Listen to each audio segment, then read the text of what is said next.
Oi, gente, tudo bem? Eu espero que todo mundo esteja muito bem, que vocês tenham tido uma ótima semana.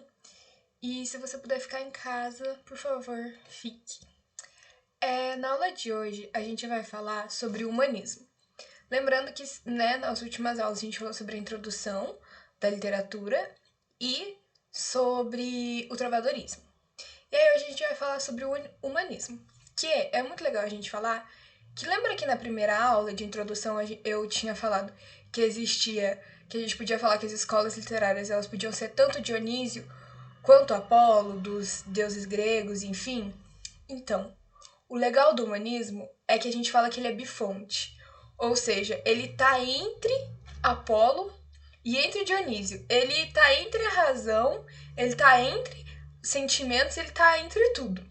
Por quê? O humanismo ele é um período de transição. A gente está falando da saída da Idade Média, do trovadorismo, para a entrada da Idade Moderna, do Renascimento, que vai ser o classicismo. Então, é muito da hora, porque a gente está falando desse contexto muito doido. A gente data, né, que o humanismo, toda essa questão dessa transição, começou no século XIV na Itália. Mas em Portugal começou no século XVI. E é sempre bom lembrar que a gente ainda está falando de Portugal, até porque o Brasil ainda não tinha sido descoberto. Ele estava indo ser, né, descoberto. E enfim, vamos começar com o contexto histórico. A gente está falando do período das navegações, ou seja, das criações das escolas de navegações e todo esse contexto e de descobrimento de novas terras e tudo mais, dessa ascensão tanto de Portugal quanto da Espanha e de outros países europeus.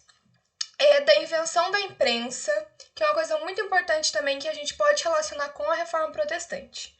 Por quê? A Reforma Protestante, ela vem de Lutero, né? A gente estuda em História, que é quando surge o protestantismo, enfim. E por que a gente pode relacionar?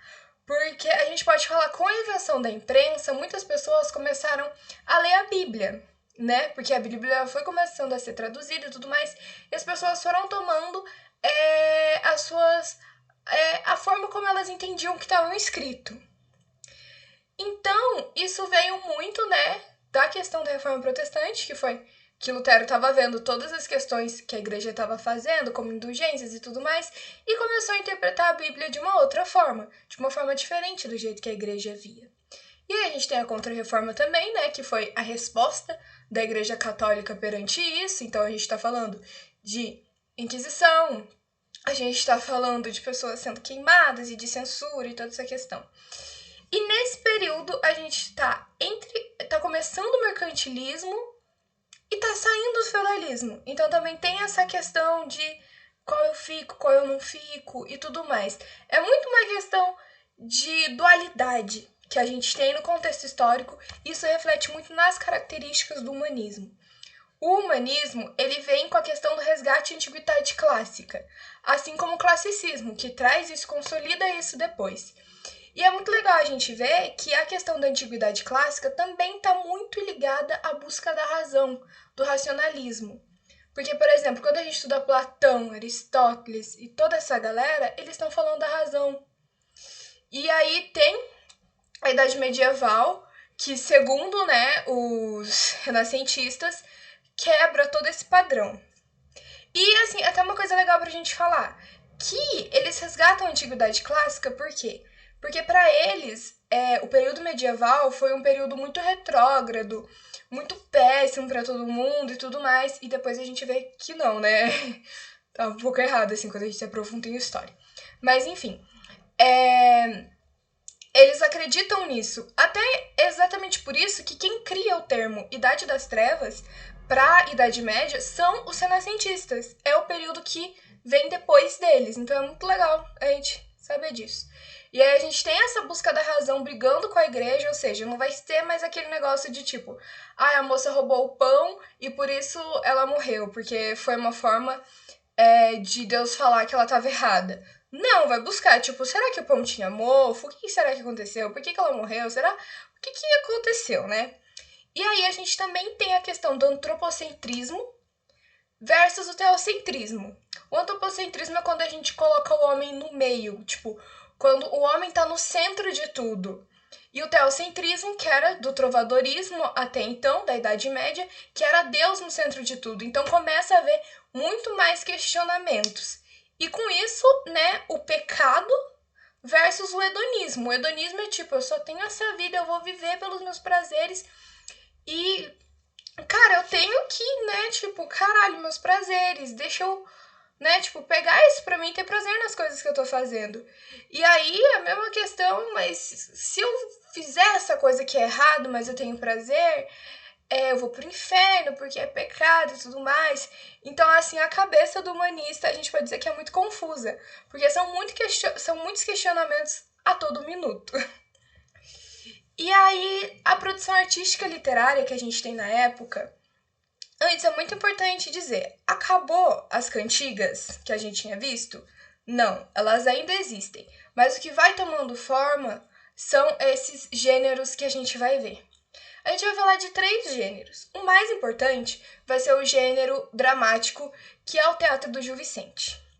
Mas, para falar que a gente não falou, a gente vai falar do gênero narrativo e do gênero lírico também. O gênero narrativo, ele é uma prosa historiográfica e em Portugal a gente fala de Fernão Lopes. Ele traz detalhes de palácios, de palácios, sobre festas e informação sobre tudo que tá rolando. E ele tenta trazer cada vez mais detalhes e verossemelhança. Ele tenta ser certeiro, ele tenta ser sincero, trazer a verdade naquilo que ele tá escrevendo, naquilo que ele tá vendo. E aí as obras deles são crônicas de reis. Então umas que a gente tem é tipo Crônica del Rei Dom João I, que é uma das mais conhecidas dele. Então ele basicamente conta sobre palácios, sobre as festas, conta sobre o povo também, né? Não só sobre coisas palacianas, sobre aquele povo e sobre aquele rei. E ele tenta trazer cada vez mais verdade naquilo que ele está vendo. E aí, o segundo gênero que a gente tem é o gênero lírico, que é a poesia palaciana, né? A poesia do palácio.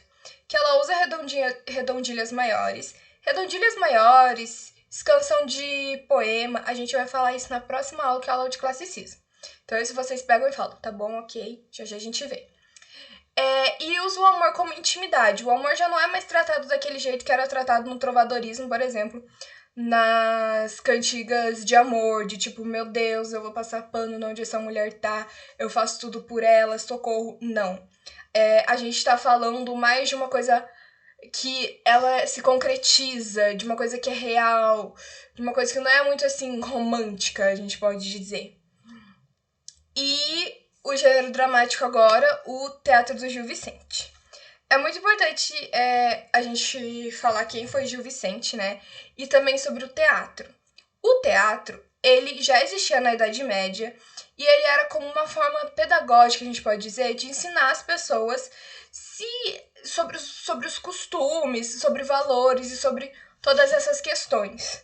E ensinar o que era bom, o que era ruim e tudo mais. E Gil Vicente também usa dessa mesma forma o teatro. E é muito legal porque ele usa de uma forma que ele critica todas as classes sociais. Seja você da nobreza, seja você um burguês, que está surgindo a burguesia nessa época, seja você um camponês, seja você quem for, ele vai criticar. E ele traz esse teor moralizante, né, para mostrar as coisas certas ou erradas, e ele utiliza de muito humor, de muita ironia. E o teatro dele, né, tem características tanto medievais quanto renascentistas, ou seja, lá no meio também. E as personagens são 2 tipos de personagens. As alegóricas, que a gente pode dizer do anjo, do diabo, do céu, do inferno. E as tipificadas, que são vai até de padre a sapateiro, que são pessoas, seres humanos mesmo. E aí, e elas são usadas, né, pra fazer a moralização e satirizar e assim, falar, tipo, galera, pelo amor de Deus, vamos olhar aí que tá errado. E aí existiam 2 tipos de encenações do teatro dele. As encenações litúrgicas, que são divididas em mistério, milagre e moralidades. A de Mistério conta sobre a vida de Cristo e sobre as passagens bíblicas. A de Milagres conta sobre as situações da vida dos santos e como, Deus, Jesus e todo esse ambiente fez com que fossem situações extraordinárias, ou que eles se safassem de coisas que não tinham como se safar e tudo mais. E as de moralidades, que é a mais importante, que são as representações alegóricas, que seriam os autos. Um exemplo, os autos. E aí a gente pode falar de uma obra muito conhecida dele, que é o Alto da Barca do Inferno. Que é basicamente assim, conta a história do anjo e de um demônio, que eles estão com as suas barcas, esperando as pessoas irem lá para eles falarem, ó, essa pessoa vai pro céu, essa pessoa vai pro inferno. E aí, é muito legal, porque, se eu não me engano, eu acho que foi 2 ou 1 pessoa pro céu e todo mundo foi pro inferno. E aí, é muito engraçado, porque, por exemplo, vai o sapateiro. Ele vira e fala, não, eu vou pro céu, porque eu fui todo dia na igreja, eu me confessei, fiz várias paradas aí. E aí o diabo vira e fala, tá, mas você cobrou taxas exorbitantes das pessoas, da qual não era necessário. E aí ele fica tipo, ele então, vai pro inferno comigo. Então é bem legal. E daí é essa questão, que é uma frase muito conhecida do Gil Vicente, que fala: a rir se corrige os costumes. Então, assim, é de um teor moralizante, mas é pra você parar pra pensar: putz, será que eu tô fazendo certo? Será que eu tô fazendo errado? Enfim. E as encenações profanas, que é a farsa, os momos e os sótias. As farsas, ela é popular. Ela fala sobre o cotidiano do povo e, assim, ele é muito irônico e cômico. Fala sobre pequenas atitudes e pequenas coisas que acontecem na vida. Os momos são representações de máscaras com uso de mímica. E eles são feitos para ridicularizar os costumes da época. E os sótias, que eu acho que é o mais legal, é um teatro, uma encenação que fala sobre personagens loucos, e esses personagens loucos, eles tinham a liberdade de falar o que eles sentiam. Então, a gente pode dizer que eles não eram realmente loucos, né? Eles só estavam falando aquilo que eles sentiam, que eles acreditavam. E bem, gente, é isso do humanismo. O mais importante pra gente saber é sobre o Gil Vicente e sobre o seu teatro. E daí agora, na próxima, a gente vai ver sobre o classicismo, que é realmente muito importante, que a gente tá falando da consolidação do Renascimento e de todo esse contexto muito importante, tanto historicamente como da literatura, principalmente portuguesa. E sempre bom lembrar, Gil Vicente, a gente tá falando de um autor português. E é isso, gente.